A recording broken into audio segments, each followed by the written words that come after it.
Olá a todos, eu sou o Daniel, sejam bem-vindos a mais um programa Sobriedade em Foco.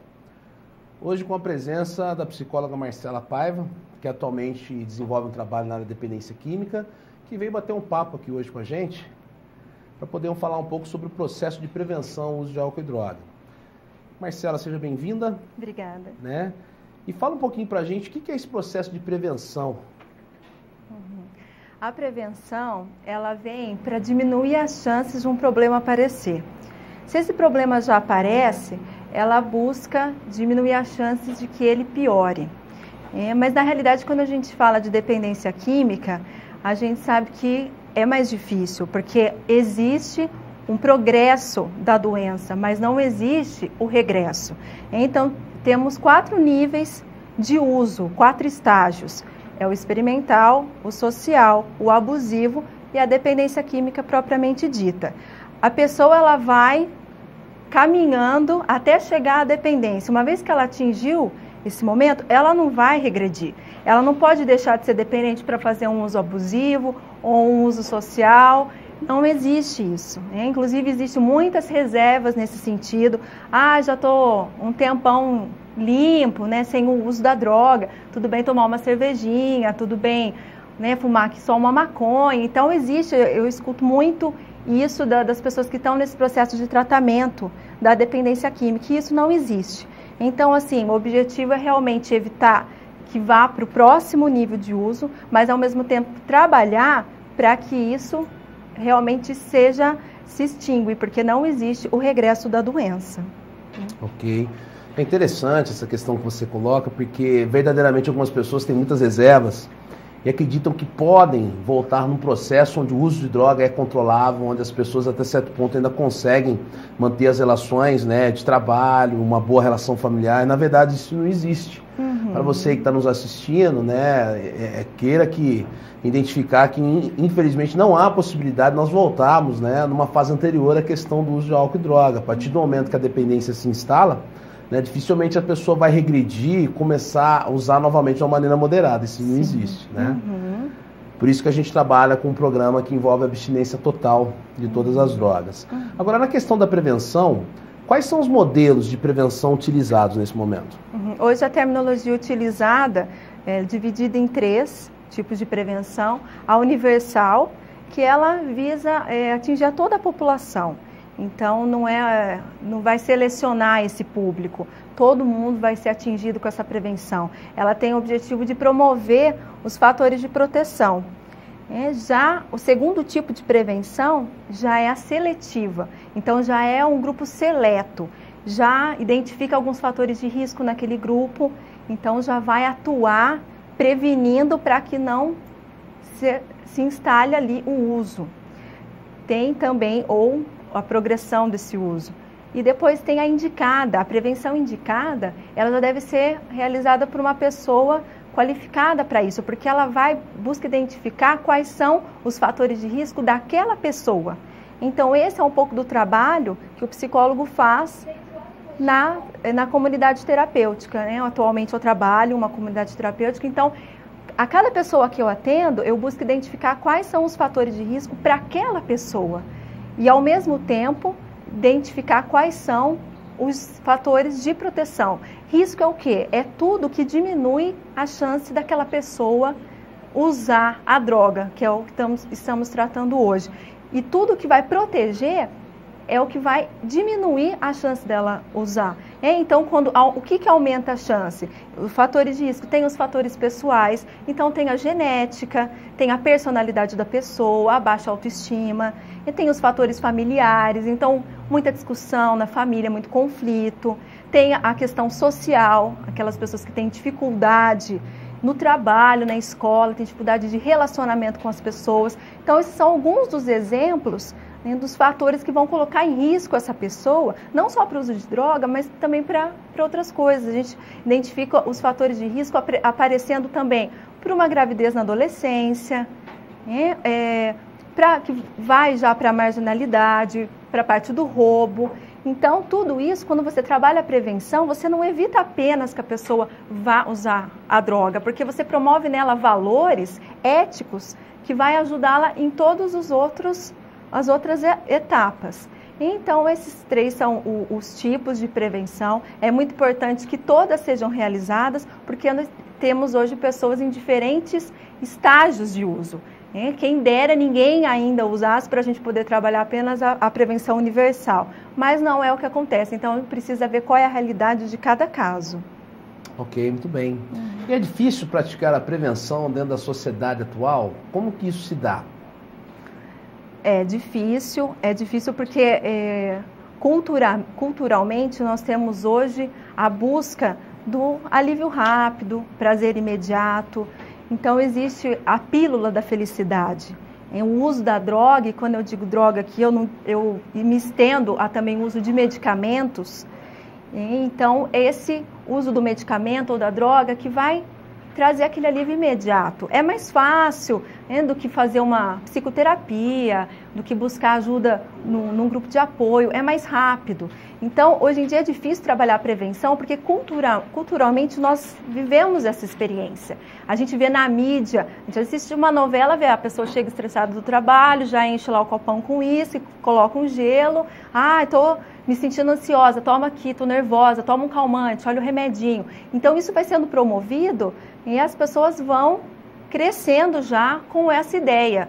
Que para que eu vou sentir dor, para que eu vou ficar incomodada com alguma coisa, por que eu vou sofrer com algo se existe uma substância psicoativa que eu vou tomar, que eu vou fazer uso e que vai resolver.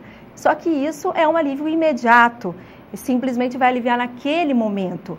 Então, o importante é que a pessoa busque uma ajuda para que ela possa trabalhar seus conflitos, suas limitações, para que isso seja algo que seja permanente, uma mudança, e não apenas um bem-estar temporário. Então, é muito difícil trabalhar a prevenção. As pessoas não querem muito pensar e ter que elaborar, e nada que requeira um pouco mais de tempo. Ok. E onde que a prevenção começa, né? Em que instituição isso começa? Como que é o início de todo esse processo?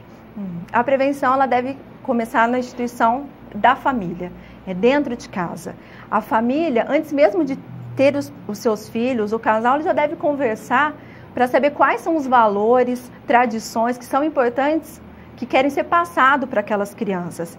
Então, assim, o que é legal, o que a gente tem que seja positivo? É sentar junto na hora de uma refeição, é um passeio de domingo, sem ficar também todo mundo ali em casa, cada um fazendo sua própria atividade. Então, quais são as crenças daquela família que elas querem levar para o filho? Os valores, a moral, a ética, o que quer ser passado? E o que não? O que deve ser evitado? Para que já se trabalhe antes mesmo da criança vir ao lar. Vamos trabalhar isso, as brigas, o tom de voz na hora de conversar, tudo isso vamos deixar melhor para que quando a criança chegue, esse é o ideal. As pessoas às vezes ficam um pouco desanimadas quando eu falo, poxa, eu já tenho meu filho, já está com 10 anos, já está com 20 anos, já está com 30 anos. Não, mas a mudança pode vir a qualquer momento. Essa mudança, claro que pode ser que fique mais difícil, não é o ideal, mas ela pode acontecer. Porque o que acontece hoje, que também é cultural, é a questão que nós estamos buscando muito ter as coisas, esquecendo de ser. Então, a gente vê pais muito preocupados em oferecer aos filhos o que muitas vezes eles não tiveram quando eram mais jovens. E se esquecem que, na realidade, a falta maior que eles têm é da parte afetiva, é do carinho, é do diálogo aberto com a família, com os pais. E se limitam, eu não pude ter aquele brinquedo que eu queria, ou aquele tênis legal. E aí as pessoas os pais vão se sobrecarregando de uma maneira nos seus trabalhos que falta tempo para ter essa qualidade com o filho, esse momento do brincar junto, do conversar, do simplesmente estar junto. Então, o que acontece é uma busca para oferecer muito o material. Os pais, às vezes, se sobrecarregam de uma maneira que eles acabam esquecendo que eles são gente também. E nesse momento que eles esquecem que eles são gente, é a porta para se instalar ali a codependência. Que é o quê? É o tempo todo você está fazendo pelo outro. Você se antecipa, você não dá espaço para o outro realizar nada. É um excesso de cuidado, é uma super proteção. Acaba sendo até assim, eu não tenho muito tempo, ou eu não tenho muita facilidade para um abraço, para uma conversa. Então ele está triste, eu vou dar isso que ele quer, eu vou oferecer isso que ele vai ficar feliz. E vai para esse lado do materialismo. Isso vai sendo reforçado. A gente vê a cada geração, isso já vem, não é só dessa última geração, desde a Revolução Industrial, essa necessidade da matéria. Então isso acaba se deixando de lado essa qualidade. E aí os pais acabam não olhando para si mesmo, porque olha tanto para o outro, olha tanto para o filho ou para o ente querido, a esposa que olha para o marido que tem o problema, enfim, qualquer pessoa ali do núcleo familiar, ele tem tanto cuidado com o outro que esquece de cuidar de si e vai se deixando de lado, vai se colocando em segundo, terceiro, quinto plano, e o outro é que vira a prioridade. Muitas vezes a família não sabe muito nem como lidar esses familiares codependentes, quando esse familiar já não precisa mais desses cuidados, quando ele já atinge uma independência, uma maturidade emocional ou financeira, a família fica perdida. Então, a gente vê que realmente tem um sofrimento, claro, é genuíno, é autêntico, a família sofre com o familiar que faz o uso das drogas, com o dependente químico, mas na realidade ela acaba sendo conhecido aquilo para ela e ela tem dificuldade de viver depois a nova realidade, que é já o dependente conseguindo retomar a própria vida. Então o que é importante é os pais estarem muito atentos quais são os seus limites, até onde eu posso ir, quais são os recursos que eu tenho disponíveis nesse momento, recursos emocionais, financeiros, sociais, o que eu posso oferecer para o outro que eu não vou estar passando por cima do que eu acredito, do que eu posso fazer, o que eu tenho de fato a oferecer nesse momento. É isso que é importante a família buscar identificar, e lembrar que as pessoas são diferentes umas das outras. O que para mim é muito, para você pode não ser. Até onde eu posso ir, você pode ir muito além. Então é realmente uma identificação individual. E porque o que acontece? Muitas vezes a família ela se sente culpada. Por mais que ela faça, muitas vezes também muito focada para essa questão da matéria, depois acontece alguma coisa, poxa, onde eu errei? Mas por que você errou? E a liberdade de escolha do outro, o livre-arbítrio, a responsabilidade pelas suas ações, assumir as consequências dos atos. Então, a gente vê aquela família sofrida, culpada, achando onde eu errei. Ah, deveria ter feito mais, deveria ter feito menos, e aquela culpa vai aprisionando. Dizer-se responsável por algo é totalmente válido, porque quando você assume a responsabilidade, você quer reparar aquilo. Você, poxa, eu tenho responsabilidade nisso. O que eu posso fazer para melhorar? Agora a culpa não, ela aprisiona, ela vai deixando pequenininha, a autoestima vai ficando diminuída e você não tem ação, não consegue sair daquele esquema, aquele círculo que foi criado. Então é muito importante que a família esteja bem, porque o comportamento das pessoas, eles são o tempo todo influenciados. Nós somos influenciados e influenciamos o outro o tempo todo. Então, quando se vê um dependente químico na família, a gente observa uma família totalmente desestruturada, disfuncional, porque aquilo mexe, claro, com todos que estão ali junto. Então, a partir do momento que há uma mudança no comportamento, porque a gente não pode achar que o outro vai mudar, porque a gente quer que ele mude. Chega a falar, olha, você não deve fazer isso, você deveria ser assim. Infelizmente, claro que aconselhar, orientar, é válido, precisa acontecer, mas a mudança do outro vai acontecer principalmente a partir da nossa mudança. E quando a gente muda o nosso comportamento, o outro muda também. Então, ao invés de ficar lá gritando em casa, aquelas brigas que não chegam a lugar nenhum, que só pioram o problema, é buscar realmente ter essa conversa, ter mais uma escuta do que o outro realmente está passando, porque o dependente químico, muitas vezes, ele não tem forças nem para pedir ajuda. E aí, aquele conflito familiar só causa nele ainda mais insegurança e ele se refugia ainda mais naquele uso. Então, ao invés de ajudar, atrapalha. Então, precisa cada um realmente estar atento, se melhorando, porque a melhora do outro vai ser uma consequência disso. Ok. Muito bem. Fora a família, em que outras instituições existiria a possibilidade de se aplicar o processo de prevenção, então? Tudo começa na família, mas vai chegar uma idade, as crianças vão começar a ir para a escola, e é muito importante que a escola também tenha condições de dar continuidade a essa prevenção. Na escola, principalmente promovendo os fatores de proteção, realmente trazendo uma qualidade, passando os valores para aquelas crianças. Não precisa ficar lá falando das drogas para uma criança, porque muitas vezes vai até aguçar a curiosidade dela, mas é justamente formar uma base sólida para que aquela criança depois consiga falar não. Porque hoje em dia é muito comum, vai-se para a escola, chega a ser uma determinada idade, que você não ouve mais os pais, você vai ouvir os colegas. O que eu preciso fazer para ser aceito, para ser diferente, para chamar atenção? Então, até os 10 anos, o filho ouve bem os pais. A partir de 11 anos, é uma estimativa, ele quer fazer parte daquele grupo, ser aceito naquele grupo. Então, se não tiver aquela base sólida para falar o não naquele momento, e ainda mais que isso, falar o não e ainda promover a consciência do outro, que também é um ideal, precisa ter essa base na escola. A escola vai oferecer esses recursos. Então, os professores eles precisam ser capacitados para isso. Hoje em dia, temos no Amor Exigente, que é um grupo, né, de ajuda para familiares, que já existe uma disciplina dentro das escolas. Tem várias escolas que já têm implementado no currículo básico. E aí os professores têm a capacitação e trabalham essa disciplina com a criança. Então, ela vai sendo educada já desde pequena a ter a sua personalidade fortalecida, reconhecer, olha, isso não é bom para mim, não é legal. Então, a escola é muito importante. Importante ter essa parceria entre professores e familiares também, sempre falando a mesma linguagem. É um trabalho em conjunto.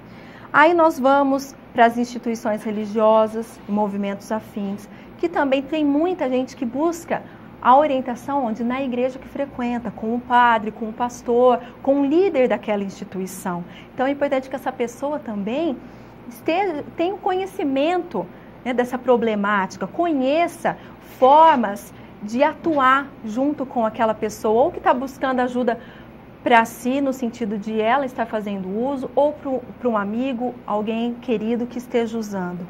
Então, nós vamos também partir aí para a comunidade. É importante que a comunidade toda se envolva.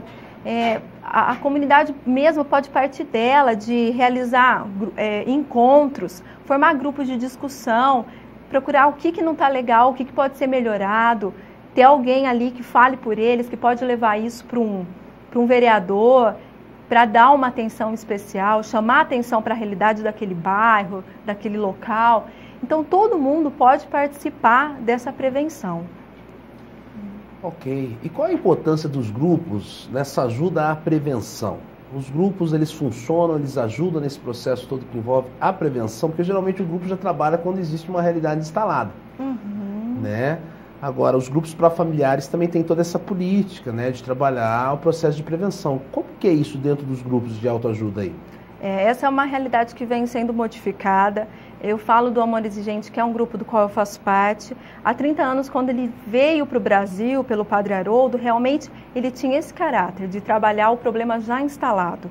E hoje em dia isso vem sendo alterado, trabalha-se muito a prevenção universal, que visa atingir toda a população. Claro que não deixa de atender, porque como eu falei, existem todas as realidades. Não deixa de atender a família, que é o nosso principal público hoje, é aquele que chega já, nossa, num estágio bem comprometido. Mas o ideal seria que as pessoas fossem buscar essa ajuda antes mesmo de qualquer problema acontecer, porque como eu falei, previne-se diversas outras coisas. E o programa, né, do Amor Exigente, ele busca principalmente a qualidade de vida da pessoa. Então, precisa ter alguém fazendo uso de droga para eu buscar, eu preciso estar fazendo uso? Não, claro que não. É buscar uma melhor qualidade de vida. Então, não precisa ter nem mencionado a questão da droga para se buscar uma ajuda, porque realmente ali você vai ter uma orientação, você vai ter um apoio, vai aprender algumas coisas para serem praticadas em casa, que vai ajudar muito em relação a essa codependência, que não é só o familiar que tem a pessoa usando a droga para se dizer codependente. Então, vai ajudar ali A importância das regras, dos limites, né, de uma disciplina dentro do lar, do diálogo, da conversa para o lado racional, deixando a raiva de lado, escolhendo o melhor momento para conversar. Então, é uma série de fatores que vai modificar a vida da pessoa. Ela vai ter uma melhor qualidade de vida. E ela buscando ajuda, ela vai ter a autoestima dela melhorada, vai ter uma série, né, se relacionando com pessoas, trocando experiências, uma série de fatores que vai contribuir com ela e como também eu falei da influência do comportamento sendo realizado, ela vai para casa melhor e vai automaticamente melhorar todo o relacionamento dentro de casa. Então, nós temos o grupo do Amor Exigente, temos o Naranon, temos o Alanon, que são para os familiares, amigos. Depois temos NA, AA, o próprio Amor Exigente, que é para o usuário. É aquela pessoa que está ali buscando uma nova vida para ela, né? Buscando condições para viver de maneira diferente, com melhor qualidade de vida. E também é mais uma ferramenta. A pessoa vai encontrar uma ajuda em casa, vai encontrar na igreja, vai encontrar no grupo, vai encontrar numa psicoterapia. Então, todas essas ferramentas são importantes para se buscar ajuda e trabalhar essa prevenção, ou evitar que apareça, ou se já estiver instalado, diminuir a possibilidade de que piore, e promovendo esses fatores que vão também trazer uma qualidade de vida melhor para essa pessoa. Ok. Muito obrigado também, viu, Marcela? E gostaria se você pudesse deixar alguma mensagem para a gente, dizer também atualmente onde você está trabalhando, se você quiser deixar um telefone de contato também, fique à vontade. Obrigado pela tua entrevista aí, por toda essa questão que envolve aí a prevenção e esse trabalho que você tem desenvolvido. É um prazer estar aqui. Eu gostaria de falar para as pessoas que quando elas se veem envolvidas nessa problemática, realmente é difícil. Sozinho é muito complicado. Então, para que não sintam vergonha de buscar ajuda, não pague para ver, não espere, eu acho que vai melhorar, eu percebo uma diferença. Não, busque ajuda o quanto antes, utilizando todas essas ferramentas que foram citadas, se fortalecendo, porque isso vai fazer diferença. Então, inclusive, eu me coloco à disposição. Atualmente, eu trabalho numa comunidade terapêutica, aqui em Cosmópolis mesmo. Tenho também o consultório particular em Arthur Nogueira. E eu vou deixar o meu telefone, caso alguém tenha interesse, entrar em contato. É 9363-2535. E eu agradeço muito a oportunidade de estar aqui. Ok. Mais uma vez, obrigado a todos aí, os internautas. E até o próximo programa Sobriedade em Foco.